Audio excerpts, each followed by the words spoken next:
this is Sumit Jha and welcome you all to my YouTube channel Investment Lab and I hope that you all are safe। और जिन लोगों ने अब तक मेरा channel subscribe नहीं किया उन लोगों को मैं बताना चाहूंगा, मैं आपके लिए हर दिन एक नई अपॉर्चुनिटी ढूंढ के लाता हूं और इन सारी अपॉर्चुनिटी को एक जगह पर पाने के लिए आप देखें तो आपको केवल मेरा जो चैनल है सब्सक्राइब करना पड़ेगा। तो अपनी बातचीत को थोड़ा सा आगे बढ़ाना चाहूंगा और ये जो वीडियो है बिल्कुल स्टार्ट करना चाहता हूँ। सो गाइज, हम लोग बात करने वाले यस बैंक लिमिटेड की और मेरी आग्रह आपसे रहने वाली है कि इस वीडियो को आपको पूरा देखना चाहिए, क्योंकि मैं आपके सारे जो डाउट है जो कि आप मुझसे लगातार ईमेल के ऊपर पूछ रहे हो, जो आप मुझसे टेलीग्राम के ऊपर पूछ रहे हो, जो आप मेरे व्हाट्सएप ग्रुप में पूछ रहे हो और जो मैं आपको बार बार अपने वीडियो से कन्वे करने की कोशिश कर रहा हूं, उन सारी क्वेश्चन का जो जवाब है इस वीडियो के अंदर मैं आपको देने वाला हूं। तो पहली क्वेश्चन की अगर आप बात करें कि बाजार में बहुत सारे ऐसे निवेशक हैं जो मुझसे लगातार ईमेल करके पूछ रहे हैं कि क्या सर इसका प्राइस वापस से 10 रुपए तक जाएगा, तो मैं उन सबको एक ही जवाब देना चाहता हूं कि बाजार में 10 रुपए का जो प्राइस था इसने ऑलरेडी टच कर लिया है और यहां से आप देखें तो फर्दर करेक्शन की जो संभावना है वो बिल्कुल आपको ना के बराबर दिखाई पड़ेगी। और जो भी बाजार में बड़े बड़े ब्रोकर्स को लेकर टारगेट दिए जा रहे हैं वो केवल आपको एक पेड न्यूज नजर आएगा और इसको समझने में अगर आपने गलती कर दी तो जैसे कि मैंने आपको लास्ट 6-7 वीडियो में बताया है, आप केवल जो है पछताने वाले हो। और साथ में हम लोग इस वीडियो में ये भी देखने वाले हैं कि राकेश झुनझुनवाला का बजट के ऊपर कैसा बयान आ रहा है, क्योंकि बजट को लेकर भी आप देखें तो बाजार में लगातार आम आदमी के अंदर पैनिक बनाया जा रहा है कि इसका जो असर है वो स्टॉक मार्केट के ऊपर देखने को मिलेगा और जो तेजी आपको लास्ट 2 दिन से देखने को मिल रही है वो तेजी केवल आपको छलावा है। तो इस क्वेश्चन का भी जो आंसर है मैं आपको राकेश झुनझुनवाला के बयान से दिखाने की कोशिश करूंगा। तो अपनी बातचीत को आगे बढ़ाना चाहूंगा और सबसे पहले जो यस बैंक को लेकर एक बहुत बड़ा ट्रैप मार्केट में चल रहा है वो मैं आपके सामने एक्सपोज करना चाहता हूं। तो ये जो रिपोर्ट मैंने आपके सामने लगा दी और यहाँ पे अगर आप ध्यान दें तो यस बैंक को लेकर एक बहुत बड़ा जो बयान है वो आपको आनंद राठी की तरफ से देखने को मिलेगा और इस बयान के ऊपर अगर आप ध्यान दें तो यस बैंक को लेकर आपको सेल की कॉल देखने को मिलेगी और साथ में अगर आप इनके द्वारा दिए गए टारगेट के ऊपर ध्यान दें तो मात्र 14 रुपए का जो टारगेट है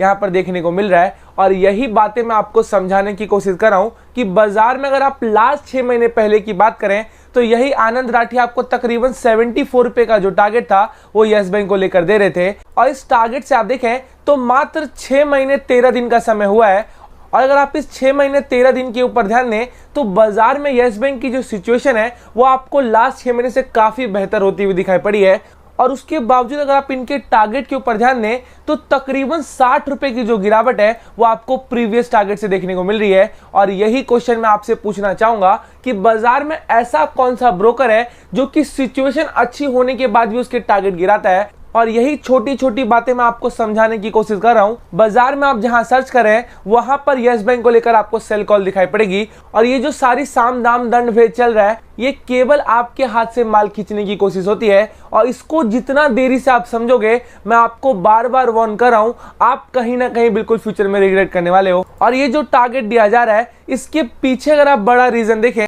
इनका मानना है कि तकरीबन 1008 बीपीएस पॉइंट की जो गिरावट है वो आपको कॉस्ट टू इनकम रेशियो में देखने को मिलेगी। तो मेरा इनसे यही क्वेश्चन रहने वाला है कि अगर आप यस बैंक की लास्ट 6 महीने की पहले की सिचुएशन देखें तो ये जो 1008 बीपीएस आपको दिखाई पड़ रहा है ये तकरीबन आपको 10,000 बीपीएस के आसपास दिखाई पड़ी थी, पर तब की अगर आप इनके टारगेट की बात करें तो तकरीबन 74 का जो टारगेट यहाँ पर दिया जा रहा था। और वहां से अगर आप अभी का सिचुएशन देखें तो कॉस्ट टू इनकम रेशियो में काफी जो सुधार की बातें हैं वो आपको प्रशांत कुमार की तरफ से देखने को मिल रही है और उनका ये भी कहना है कि आने वाले 1 से 2 साल में आप देखें तो इसका जो रेशियो है वो तकरीबन आपको 0.40 के आसपास देखने को मिलेगा। और साथ में इनके द्वारा एक और बात हाईलाइट किया जा रहा है कि बाजार में इसके जो एनपीएस की सिचुएशन है उसमें काफी हद तक इंप्रूवमेंट आपको दिखाई पड़ रही है। पर इसके बावजूद अगर आप ध्यान दें तो 18,500 करोड़ का जो अमाउंट था जो कि यस बैंक की तरफ से ये बताया गया है कि ये एनपीएस हो सकते हैं, उस बात को लेकर आप देखें तो इन्होंने 14 रुपए का टारगेट दे दिया। तो इस 18,500 करोड़ का मैंने ऑलरेडी आपके सामने लास्ट वीडियो में ब्रेकअप दिया था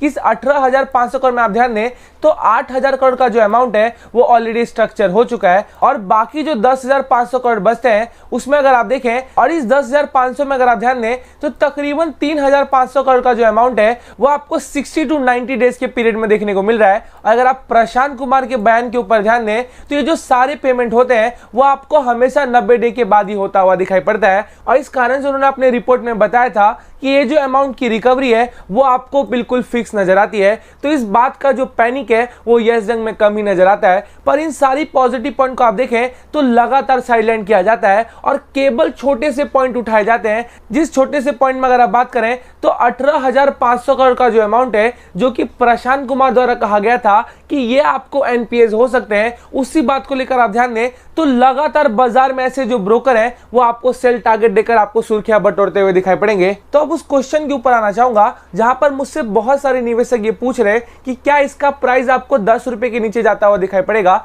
तो उनके लिए मेरा यही जवाब रहने वाला है कि बाजार में अपना जो माल है बिल्कुल आप दबा कर बैठो, क्योंकि ऐसी कोई भी गुंजाइश नहीं है कि यहां से जो इसका प्राइस है वो 10 रुपए के नीचे जाए। तो अपनी बातचीत को थोड़ा सा आगे बढ़ाना चाहूंगा और इसको लेके जो रियल टारगेट दिए जा रहे हैं वो मैं आपके सामने बिल्कुल प्रेजेंट करना चाहता हूं। तो मैं आपको tickertip.com पर लेकर आया हूं, जहां पर आप ध्यान दें तो यस बैंक लिमिटेड का जो प्राइस है वो आपको 16 रुपए 45 पैसे के आसपास ट्रेड करते हुए दिखाई पड़ेगा। और अगर आप आज की बात करें तो तकरीबन 0.10 पैसे की जो गिरावट है वो आज के दिन देखने को मिल रही है। और थोड़ा सा आगे बढ़े, अगर आप प्राइस फोरकास्टिंग के ऊपर ध्यान दें तो हम लोग जो प्राइस फोरकास्टिंग देख रहे हैं वो अभी के पीरियड से मैं आपको 1 साल के पीरियड के लिए बिल्कुल बताने वाला हूं। और अभी के प्राइस अगर आप हायर प्राइस का प्रेडिक्शन देखें तो तकरीबन 70 रुपए का जो टारगेट है यहाँ पर आपको देखने को मिलेगा। और यही मैं आपको बार बार एक्सप्लेन कर रहा हूं कि बाजार में ये जो टारगेट 1 साल को लेकर दिया जा रहा है ये मैं आपको 2 साल रुकने की सलाह दूंगा। और अगर आपने 2 साल रुक लिए तो ये जो टारगेट है वो कहीं ना कहीं आप अचीव करने वाले हो। और इसके पीछे अगर आप रीजन देखें, क्योंकि बाजार में ऐसे मात्र 4 ब्रोकर हैं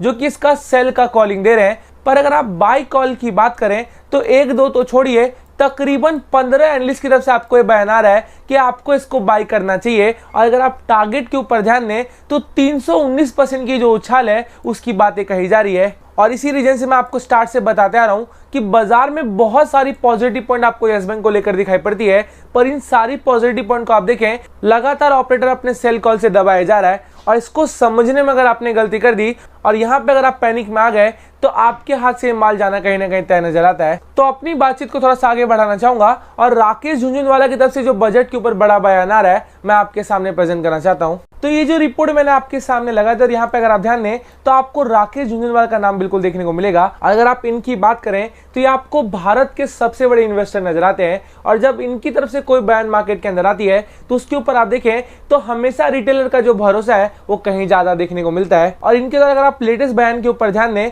तो बजट 2021 जो कि आपको 1 फरवरी के आसपास प्रेजेंट किया गया था, उस पर अगर आप ध्यान दें तो इन्होंने 10 आउट ऑफ 10 के जो अंक है वो बिल्कुल दिए हैं। और साथ में इन्होंने ये भी बताया है कि बजट 2021 जो पेश किया गया है उससे आप देखें तो भारत आपको डबल डिजिट ग्रोथ करता हुआ दिखाई पड़ेगा। और आप में से ऐसे बहुत सारे निवेशक होंगे जिनके मन में क्वेश्चन आ रहा होगा इस रिपोर्ट से यस बैंक को क्या फायदा होने वाला है। तो आपकी जानकारी के लिए मैं बता दूं, इस बजट के अंदर बैड बैंक का जो टर्म है वो इंट्रोड्यूस किया गया है। और आपकी जानकारी के लिए बता दूं, इस बैड बैंक का जो फायदा है वो सबसे ज्यादा यस बैंक को होने वाला है, क्योंकि अगर आप यस बैंक की अभी की सिचुएशन देखें तो तकरीबन 50,000 करोड़ के आसपास का जो अमाउंट है वो आपको टोटल इसका एनपीएस नजर आएगा। और इस सारे अमाउंट के अगर आप ध्यान दें तो तकरीबन 77% का जो हिस्सा है वो आपको इसके प्रोविजन में दिखाई पड़ता है। तो मात्र 23% की जो रिकवरी है वो आपको बैड बैंक से होना कहीं ना कहीं तय नजर आता है।